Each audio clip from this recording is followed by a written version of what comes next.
প্রিয় দর্শক, আশা করি ভালো আছেন। চলে এসেছি নতুন একটি ভিডিও নিয়ে। আজ আমরা দেখব কিভাবে বেগুন দিয়ে একটি মজাদার বেগুন ভাজা তৈরি করা যায়। তো চলুন শুরু করা যাক।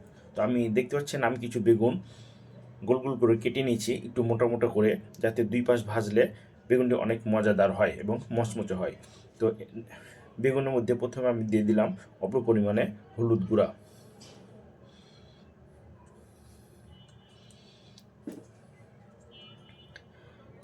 এরপরে দিয়ে দিলাম মরিচের গুঁড়া, পরিমাণ মতো দিবেন যাতে বেশি ঝাল না হয়।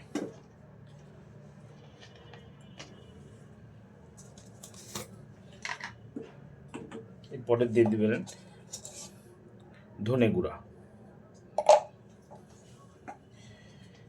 এরপর দিবেন পরিমাণ মতো লবণ।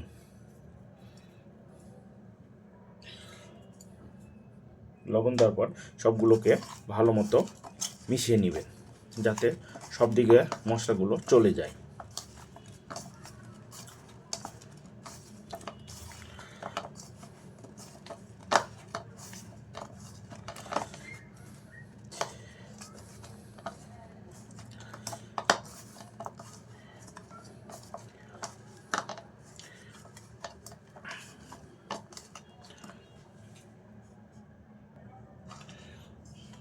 সবগুলো ভালোভাবে মাখা হয়ে গেলে আমি কিছুক্ষণের জন্য এগুলোকে ঢেকে রেখে দিব। কিছুক্ষণ পরে ফিরে আসছি।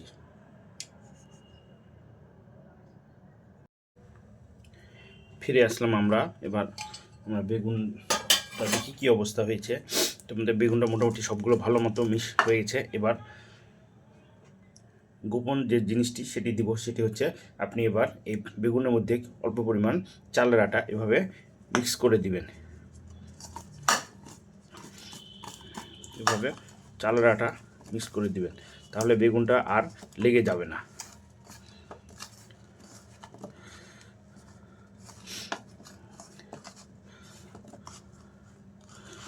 যে মিক্স হয়ে গেছে, এবার আমি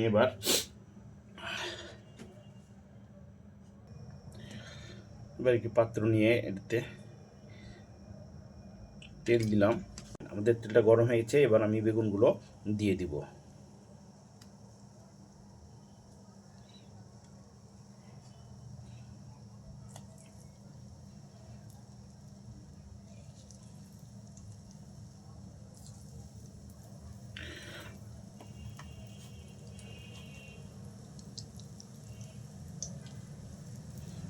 দিয়ে দিলাম।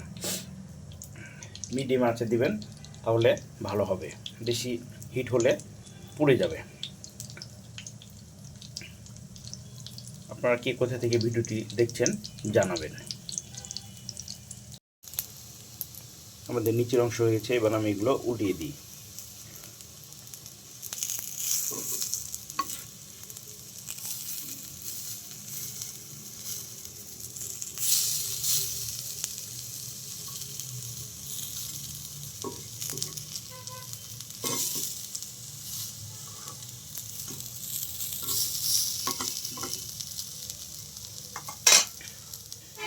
অল্প পরিমাণ তেল দিয়ে দিই।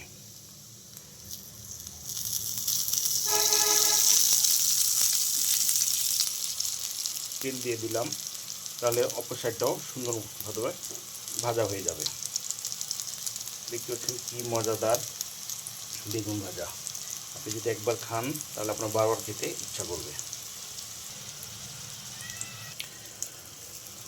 দেখতে পাচ্ছেন আমাদের বেগুন ভাজাগুলো অলমোস্ট ডান হয়ে গেছে। এবার আমি ওগুলো উঠাই নিব।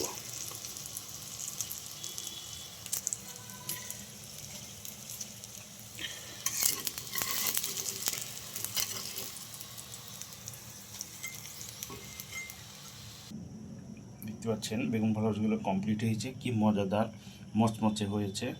জাস্ট আপনি খেলে বুঝতে পারবেন যে টেস্টটা কেমন।